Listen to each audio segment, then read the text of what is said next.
Hey, what's going on, everybody? It's Phil, and today I actually just wanted to talk about something that happened at my good old normal job this week. And it's kind of funny because I've had a lot of people approach me lately, and they're like, "Phil, what you still have a job?" And I do. I don't hide it. If somebody asks me, I say, "Yeah, of course I have a job." Well, Phil, aren't you into this home business stuff? Aren't you preaching work from home full time, all that stuff? And I'm not preach. What I tell them is I don't preach work from home full time. I say work from home part time and make that full time, right? That's what I'm doing. Nothing to hide. It's cool. I work for a finance firm, and I work for a very large, very large, very influential finance firm in the United States. And today I really wanted to talk about a cool, not a cool. It's cool. Yeah, we'll call it cool. The outcome of it was very cool. And the reason I want to talk about this is because people ask, why are you doing all this stuff part time? Why are you working so many hours part time from home? And the reason I'm working so many hours part time from home is so I can avoid a story like I'm about to tell you, okay? So again, I work for this big financial firm. I'm a senior member of a large operations division, and it's good company by all means. Cool, or I should say good company. I don't know about cool company, but I'll say good company, well respected. And here's the basics of what happened, and here's why I absolutely hate corporate politics, and I want, you know, I want to quit my corporate job, and why I go just go balls to the wall on my home business when I get off work every day, every single day. And I think a lot of you can actually relate to this. And this type of stuff pisses me off, but at the same time, I like to be one of those people that learns from it and says, "Hey, I'm going to take this and go with it, and learn from it, go with it, implement it in everything I do in my own business." Okay, so maybe some of you work for a big company like I do. Maybe you have a cubicle job. Maybe you have it doesn't matter. This situation applies to so many different people. So here's the basics of what happened. Okay, every operations division has standard operating procedures, and some standard operating procedures can be thick books. They can be hundreds of tiny books. Basically, there's just so many options for how many standard operating procedures there are. And in a financial company, there's lots of procedures, and it doesn't matter what company you're in. It's kind of a difficult job, in general. Doesn't matter what company you work for. When you're following a book that is this thick and it has procedures this thick, it doesn't matter who you are. You could be somebody who's a senior member or a new member. It's difficult, and there's somebody that has to maintain those documents, and they have to keep them up to date, but more importantly, they have to make them easy to use. Okay, so I'm one of those people. Everybody knows me.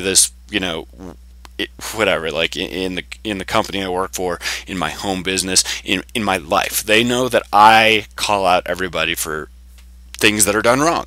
But I normally don't call people out just to call people out, just to be a dick. I call people out. I try to call people out in a professional way. Well, this one time I absolutely blew up. I had a whole year of having people, employees that look up to me, asking me questions about why these standard operating procedures that I'm not in charge of writing, why they're so difficult to use, why they can't why they can't do their job correctly because these procedures were written incorrectly. Well, you know what? One day came and I just blew up, and I went to the quote unquote owner of that SOP, and I just freaking blew up. Absolutely 100% blew up. I went to this person and I put 100% of the blame on this person. I was like, "You stamped your name onto this SOP and it was wrong." And I proved it. I proved it in multiple ways. I do my research. I'm one of those super analytic financial people that, I will get every little nitty gritty detail on everything, whether it's good or bad, or I'm sure you know what I'm talking about, right? Okay, so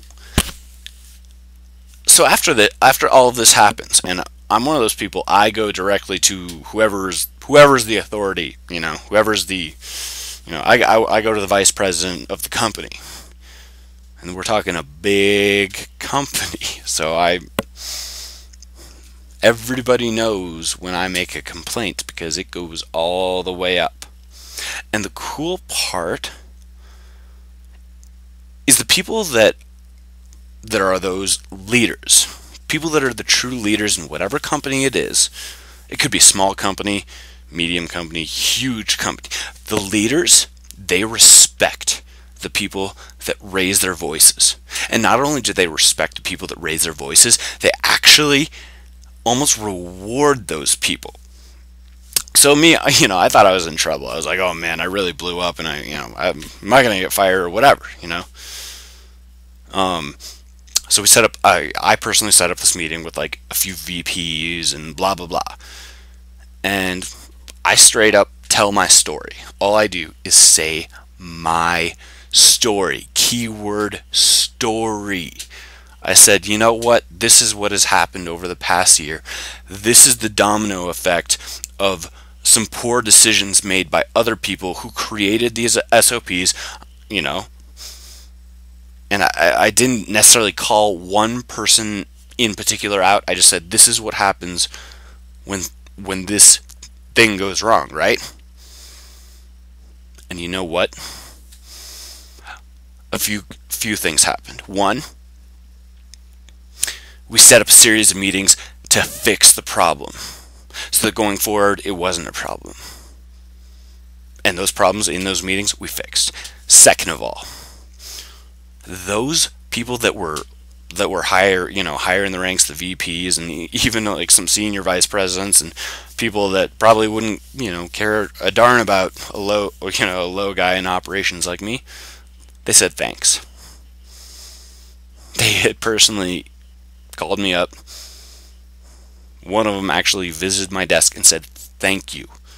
There's not many people that raise their voices. There's not many people that step up to the opportunity. There's not many people that actually want that leadership role and go after it. And they asked me, what are you doing? There's nobody that does this. What exactly have you been doing? Like, you're literally the only person that kind of has the balls to do this.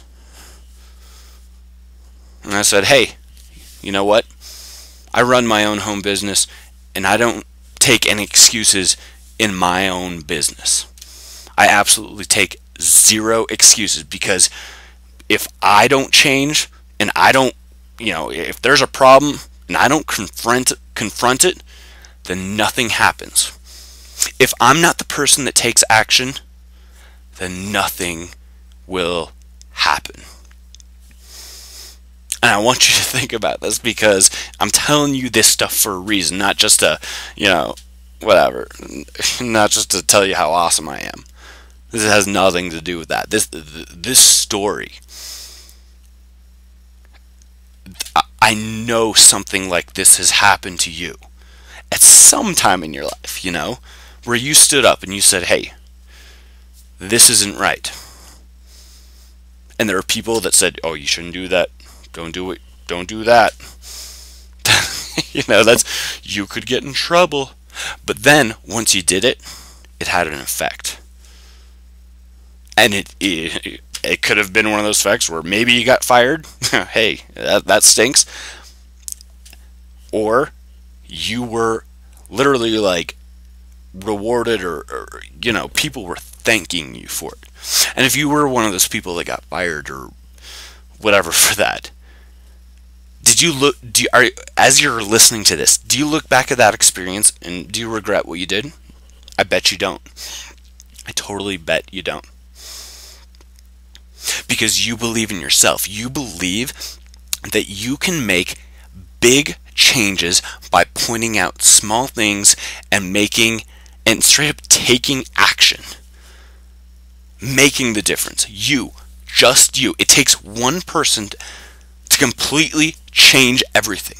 And that's something that I've discovered about myself over the past literally like 2 months, especially in my home business, because I've taken the reins. I've totally just started cutting excuses out, just being like, nope, no more excuses. I'm gonna make money. And you know what? When I made that decision to say, you know what, I'm sick of this corporate stuff. I'm sick of all of this. I'm going to take my future into my hands, and eventually I'm going to quit this company. And you know what? In 2 months' time, I've created a residual income that's almost equal to my corporate salary, and I make a good corporate salary. I'm not here to tell you how much I make. That has nothing to do with anything here. But what it has to do with is, you know what? Once you make that decision, once you look at your life and you look at what the world expects of you, and you say, you know what? That's not what I want. That's not who I am. That's not who I want to be. I don't, maybe it's just me. I could be wrong. Maybe this doesn't fit you. That's cool. But me, I'm like, dude, I don't want to work for 40 years and then live off like Social Security that everybody else in the world is putting money into, and I don't know. So what are the times in your life where you've been like that, where you've made a stand and you said, screw this, I'm doing this. I'm taking my stand and I am going out there, and I don't give a crap what anybody else says. I really don't. Really don't give a crap what anybody else says. And that's really all I have to say. And if you're one of those people out there, you're watching this video and you're like, oh my gosh, what am I doing? Then think about your options. You don't have to do this. I'm not saying you have to join me, but I am saying there are options out there. If you're looking for one option, if you're somebody like me, click that link below. See what you find out. That's what I'm doing, and that's how I'm making a living outside of it, of my regular job. I think you might like what you see. Click that link below. In fact, screw this. I command you. I'm telling you, click that link below. Because you want to click the link and you want to see what I'm doing to make all this money.